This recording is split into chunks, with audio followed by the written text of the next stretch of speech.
nagkagagan ang apoy. Totoo ba? Kung tutuusin, ayaw kong pag-usapan itong mga kaibigan. Ngunit di dapat iwaksi ito o alisin man natin ito sa ating pag-aaral. Dahil ang totoo, ipinasulat ito ng Diyos sa mga propeta upang atin pong mapag-alaman na ang Diyos ay hindi Diyos ng pag-ibig lamang, kundi Diyos din siya ng galit. Paano masabi?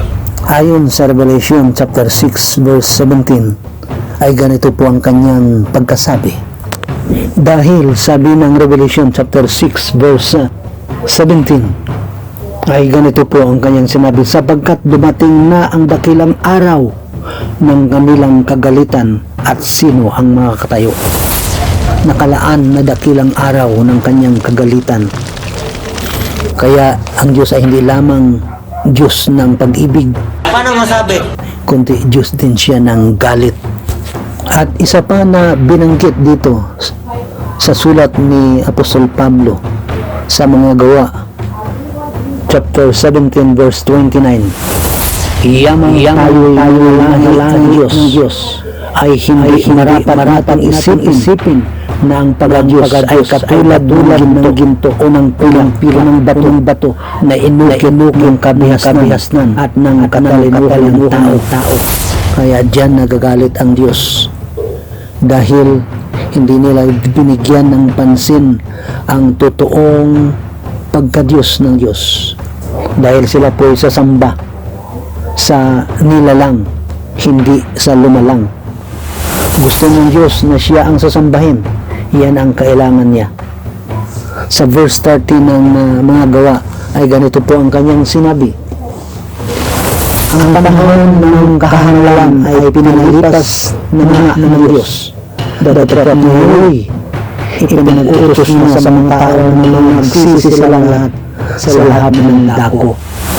Kaya ang ating pong kahangalan noon, dahil namula tayo sa isang reliyon na hindi nagtuturo ng katotohanan, naghintay ang Diyos sa atin at ang kanya pong inuutos ng lahat ng tao ay mangagsisi sa kanilang mga pagkakasala. Ang utos ng Diyos, sabi niya sa John chapter 4 verse 24, ang Diyos ay espiritu at ang mga sa kanya ay nagsisisamba ay kinakailangan magsisamba sa espiritu at sa katotohanan. Verse 23, datapwat dumarating ang oras at ngayon nga nasasambahin ng mga tunay na mananamba ang Ama sa espiritu at katotohanan, sapagkat hinahanap ng Ama ang mga gayon na maging mananamba sa Kanya. Kaya ganyan po ang nais ng Diyos na marinig sa tao, na siya po ay sambahin sa espiritu at sa katotohanan. Kaya aking may papatunay dito na ang hadis na siyang bilangguan ng pagdurusa sa mga taong ayaw kumilala sa Diyos, mga taong ayon sa sariling filosofiya, ay hadis ang kanyang hantungan. So yan ang hantungan. At yung impyerno na yan ay hindi po apoy ang nandun, kundi yun ang hantungan, ang bilangguan ng pagsisisi ng mga taong nang sila'y nabubuhay ay ayaw kumilala sa tunay na Diyos.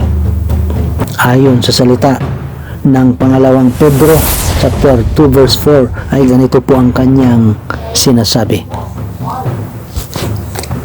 Sapagkat kung ang Diyos ay hindi nagpatawad sa mga anghel ng mga kasalaang mga yaon, kundi sila'y ibinulid sa impyerno at ikinulong sa mga hukay ng kadiliman upang ilaan sa paghuhukom.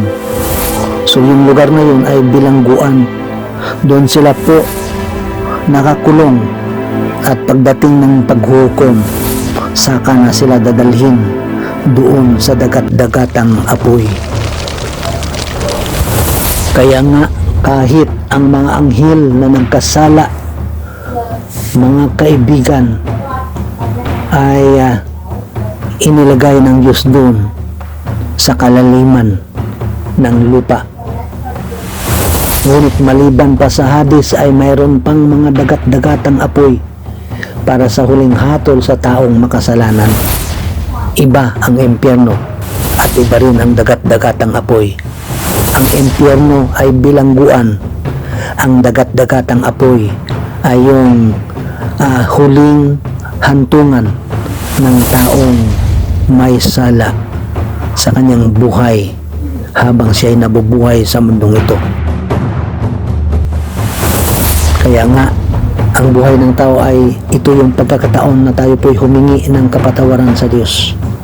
Hindi doon ka magsisisi upang ikaw ay mapatawad doon sa impyerno. Wala na po. Sabi ng Hebrews chapter 9 verse 27, at kung paanong itinakda sa mga tao ang mamatay na minsan at pagkatapos nito ay paghuhukom. Kaya nga, dito sa mundo, nandito po ang ating pagsisisi. Dito tayo magsisi. Dito natin ilapit sa Diyos ang ating sarili. Huwag na natin hintayin na tayo pa'y mamatay at tayo po'y ipanalangin ng mga naiwan nating mahal sa buhay. Hindi yon ang paraan ng ating kapatawaran. Kung ikaw po'y nagkasala, ikaw ay nabubuhay pa. At sundin natin ang proseso ng kaligtasan na ibinigay ng Diyos sa mga apostol. Sabi nga ng Apostol Pedro sa mga Gawa chapter 2 verse 38, sabi niya, ang bawat isa ay mabautismuhan sa pangalan ni Kristo Jesus upang sa ikapagpatawad na ating mga kasalanan. Diyan po tayo napapatawad sa ating mga kasalanan. Kung tayo man ay nagkasala, brothers and sisters, ang pagsisisi, hindi yan ang basihan na ikaw po ay pinatawad ng Diyos. Kailangan ang iyong pagsisisi ay dapat ay dumaan sa tamang proseso ng kapatawaran ng ating kasalanan sa pamamagitan ng bautismo sa pangalan ni Kristo Jesus. Yan ang ating kapatawaran upang tayo po ay hindi mapadako sa dagat-dagatang apoy. Ang tanong, mayroon bang nakakaalam kung saan ang dagat-dagatang apoy? Walang nakakaalam, mga kaibigan, kung nasaan ang lake of fire. Diyos lang ang nakakaalam dito. Maraming haka-haka na maaring ang araw na siyang bulang apoy sa kalawakan. Ayon sa mga mag-aaral ng kalawakan, ang lake of fire ay nandun daw sa limbo. Ngunit ang mahalaga dito ay tayo ay nakabase sa salita ng Diyos. At ganito, magsimula tayo sa sulat ni Matthew chapter 25 verse 41 and 46. Atin pong basahin. Kung magkagayoy, sasabihin naman niya sa mga nasa kaliwa, magsilayo kayo sa akin, kayong mga sinumpa, at pasaapoy na walang hanggan, na inihanda sa dyablo at sa kanyang mga anghel. So ito po yung hantungan. Ang kausap ng Panginoon dito ay ang mga Hudyo, kung saan ay ang mga taong itinanong niya kung ano ang dapat hantungan ng mga taong ito. Dito sa verse 46, at ang mga ito ay nagparoon sa walang hanggang kaparusahan, datapwat ang matuwid ay sa walang hanggang buhay. So dalawa lang ang hantungan ng tao, walang hanggang buhay at walang hanggang kaparusahan. Ito yung tinatawag na dagat-dagatang apoy, hindi impyerno. Impyerno ay hindi po yun ang apoy, kundi yun ang apoy ng konsensya ng tao, na para siyang inuuod ng kanyang konsensya na paulit-ulit na sumasagi sa kanyang kaisipan. At pagdating ng paghukom ng Diyos, ang mga taong iyan ay itatapon sa dagat-dagatang apoy. Ayon sa sulat ng Judas, verse 6 ay ganito po yung kanyang sinabi. At ang mga anghel na hindi nag-ingat ng kanilang sariling pamunuan. So ano po yung sinasabi rito na hindi nag-ingat sa kanilang pamunuan? Ito po yung kanila pong relasyon sa Diyos.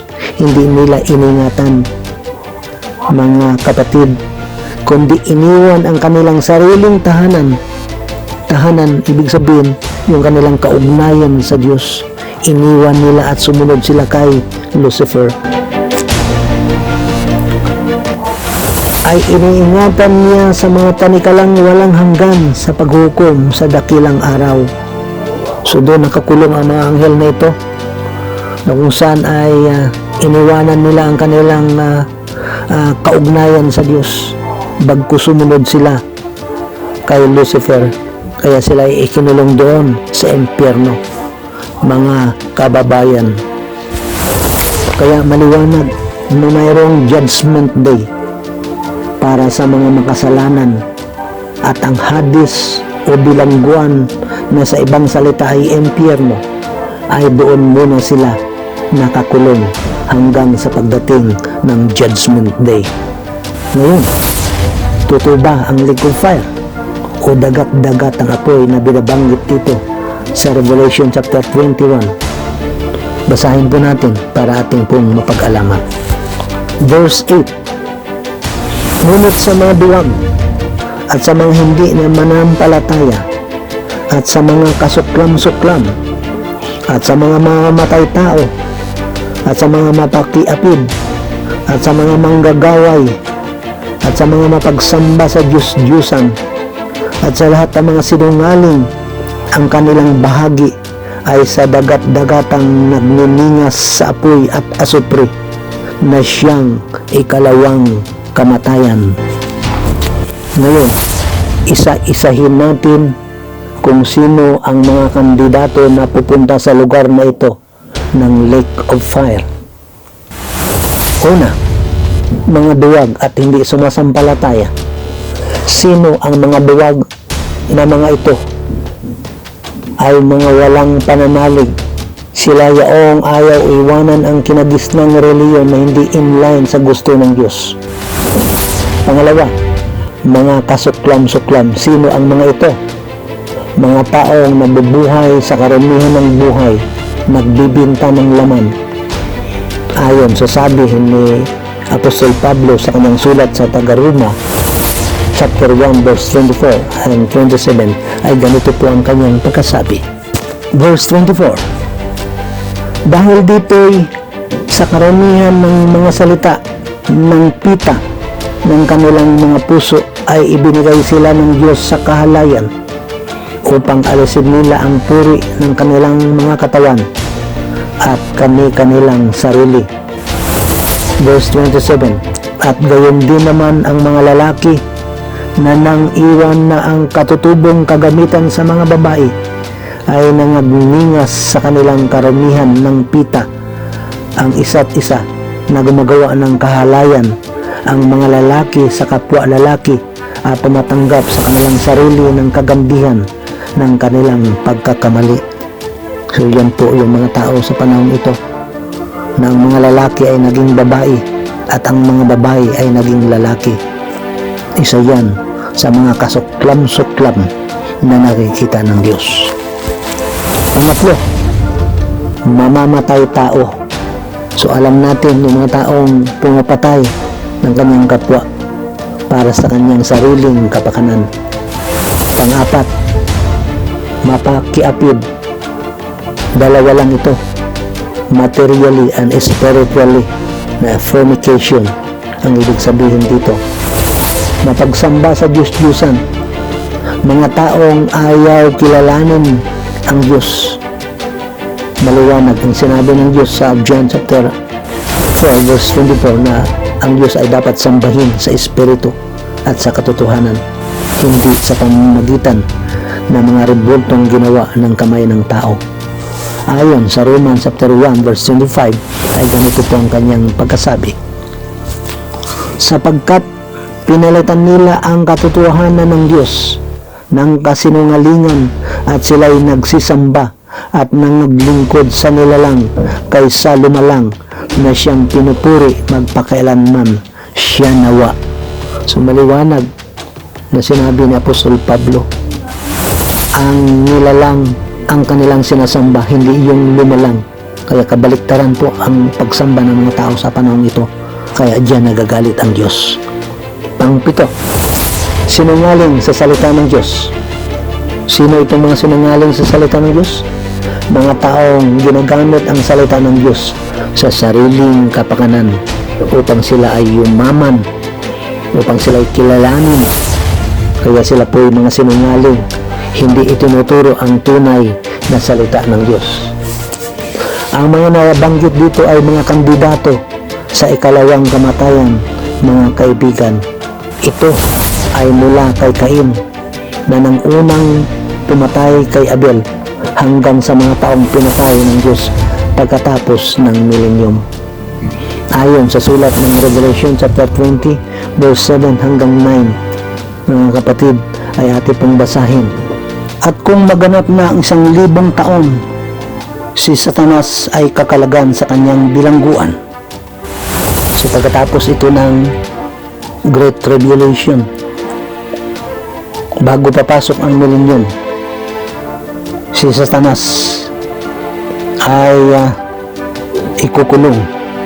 At kung matapos ng 1,000 taon, si Satanas ay kakalagan sa kanyang bilangguan at lalabas upang dumaya sa mga bansa na sa 4 na sulok ng lupa. So yung kanyang dadayain yung mga taong nabubuhay sa milenyum dahil hindi sila dumanas ng pagsubok.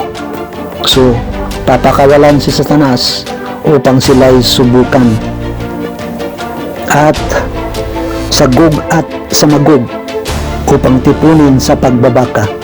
Ginagamit ang salitang Gog at Magog dahil yung lugar na ito na siyang ginamit ng Diyos upang lusubin ang bansang Israel ay pareho rin na espiritu ang lalabas sa panahon pagkatapos ng milenyum. So ang kanyang pakibagbaka ay ang bilang nila ay gaya ng buhangin sa dagat. At nangagsipanhik sila sa harap sa kalaparan ng lupa. At kinubkob ang kampamento ng mga banal at ang bayang inibig. At bumaba ang apoy mula sa langit at sila'y nasupok. Sinunog sila ng Diyos. Sila po'y pinatay ng Diyos. Sila yung mga taong hindi po nanatili sa kanilang kaugnayan sa Diyos. Kaya nang lumabas si Satanas, mga kapatid, sila po ay nadaya at sumunod sa paraan ng taktika ni Satanas sa panahong yaon, brothers and sisters. So ito yung mga taong nabubuhay sa milenyum. Ito ang pagsubok sa kanila nang pinalabas si Satanas sa kanyang kulungan.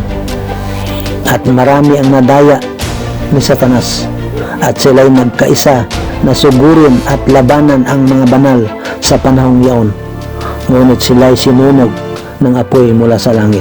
At pagkatapos nito ay nakita ni Juan ang isang malaking trono doon sa langit. Ayon sa sulat ng Revelation chapter 20 verse 11, atin pong basahin. At nakita ko ang isang malaking luklukan na puti at ang nakalukluk doon na sa kanyang harapan, at ang lupa at ang langit ay tumakas at walang masumpungang kalalagyan nito. So yung ating titingnan doon ay yung white throne judgment, luklukan, trono ang nakita ni Juan. Verse 12, at nakita ko ang mga patay, malalaki at maliliit, mayaman at mahirap, ang sinasabi rito, na nangagkatayo sa harapan ng luklukan. Ibig sabihin, nakaharap dun sa trono ng judgment. At na nabuksan ang mga aklat at nabuksan ang ibang aklat na siyang aklat ng buhay. So dalawa ang aklat na bubuksan dito, aklat ng buhay at aklat ng mga patay. At ang mga patay ay hinatulan ayon sa bagay na susulat sa mga aklat ayon sa kanilang mga gawa. So ang mga tao ay hinatulan ayon sa kanyang gawa. At ibinigay ng dagat ang mga patay. So lahat na tao na namatay dun sa dagat na nalunod, pinalabas ito.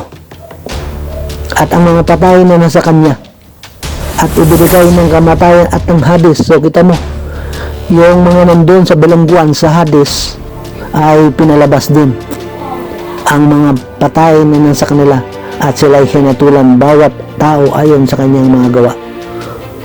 So nang pinalabas sila doon sa lugar na kung saan sila ay nangamatay, sila po binigyan uli ng katawan. Binigyan sila ng katawan uli na sila po nabuhay na maguli. Ayon sa sulat sa John chapter 5 verse 29 ay ganito po ang sinabi ng ating Panginoon. Verse 29, at magsilabas ang mga nagsisagawa ng mabuti at sa pagkabuhay na maguli sa buhay, at ang mga nagsigawa ng masama ay sa pagkabuhay na maguli sa paghatol. So ibig sabihin, meron silang tinatawag na resurrection of life, at meron din resurrection of damnation. So na-resurrect yung mga taong iyon na inilabas mula sa bilangguan ng impyerno. Mga namatay doon sa dagat, sila po pinalabas at binigyan sila ng katawan, at sila ay humarap ngayon doon sa trono ng husgahan, mga kapatid. Verse 14 ng Revelation chapter 20, at ang kamatayan at ang Hades ay ibinulid sa dagat-dagatang apoy. Makita mo, ang kamatayan at ang Hades ay ibinulid sa dagat-dagatang apoy. So meaning, iba yung Hades, iba yung dagat-dagatang apoy na sinasabi. Ito ang ikalawang kamatayan, sa makatuwid ay ang dagat-dagatang apoy. Ibig sabihin literal na mayroong dagat-dagatang apoy. Yan po yung hantungan, yan yung ikalawang kamatayan ng tao. Dahil ang tao po ay dalawang beses mamatay. Una, ang kanyang katawan. Pangalawa, ang kanyang kaluluwa. Ito po ang magsusunog, yung dagat-dagatang apoy. Ngunit walang nakakaalam kung saan ang dagat-dagatang apoy na yan. Ang Diyos lang ang nakakaalam, mga kaibigan. At pagkatapos nito, na itinapon na ang mga patay doon sa dagat-dagatang apoy, si Satanas man ay itatapon doon ayon sa Revelation chapter 20 verse 10. At ang diablo na bumaya sa kanila ay ibinulid sa dagat-dagatang apoy at asupre, na kinaroroonan din na naman ng hayop at ng bulaang propeta, at sila'y pahirapan araw at gabi magpakailanman. So lahat po kasama si Satanas ay itatapon din sa dagat-dagatang apoy, at yun na ang huling hantungan. Pagkatapos ng paghatol na ito yung tinatawag na eternity. So wala na pong diablo na siyang magiging sanhi ng kasalanan ng tao at ng mga anghel. Dito po atin po mababasa ayon sa sinabi ni Apostol Pablo sa 1 Corinthians chapter 15. Atin pong basahin. At kung magagayoy, darating ang wakas, pagka ibinigay niya ang kaharian sa Diyos, ni Jesus Christ, sa makatuwid bagay sa Ama. Pagkalilipulin niya ang lahat ng paghahari at ang lahat ng kapamahalaan at kapangyarihan, sapagkat kinakailangan siya'y maghari hanggang mailagay niya sa ilalim ng kanyang talampakan ang lahat ng mga kaaway. Si Jesus Christ ang tinutukoy dito. Ang kahuli-hulihang kaaway na lilipulin ay ang kamatayan. So yun, ang kamatayan na sanhi na ang naging dahilan ay si Satanas. Sapagkat kanyang pinasuko ang lahat ng mga bagay sa ilalim ng kanyang paa. Datapwat kung sinasabi, ang lahat ng mga bagay ay pinasuko, ay maliwanag na itinanggi yung nagpasuko sa lahat ng mga bagay sa kanya. So ang Diyos ang siyang nagpasuko ng lahat ng na kaaway sa mga paa ng Panginoon. At kung ang lahat ng mga bagay ay mapasuko na sa kanya, kung magkagayoy ang anak rin ay pasusukuin naman sa nagpasuko sa lahat ng mga bagay sa kanya, upang ang Diyos ay maging lahat sa lahat. So pagdating ng panahon, pagkatapos ng Judgment Day, ay ibabalik ng Panginoon ang lahat ng kapangyarihan sa Ama, upang ang Diyos ay maging Diyos sa lahat. Kaya ano po ang nangyayari pag ibinigay na ng Panginoong Hesus ang kanyang kapangyarihan sa Diyos Ama? Ano ang maging posisyon ng Panginoon sa panahon yun doon sa eternity? Basahin po natin. Ganito po ang kanyang sinabi. Romans chapter 8 verse 29. Sapagkat yaong mga una pa'y kanyang nakilala. So ang Diyos ang tinutukoy dito ay itinalaga naman niya na maging katulad ng larawan ng kanyang anak. Tayo po ang kanyang tinutukoy rito na tayo po ay ianyo sa larawan ng kanyang anak. Ay itinalaga naman niya na maging katulad ng larawan ng kanyang anak, upang siya, sino yung siya? Ang Panginoong Hesus, ay maging panganay sa maraming magkakapatid. So si Jesus Christ, pagdating ng eternity, siya yung ating panganay sa lahat ng magkakapatid.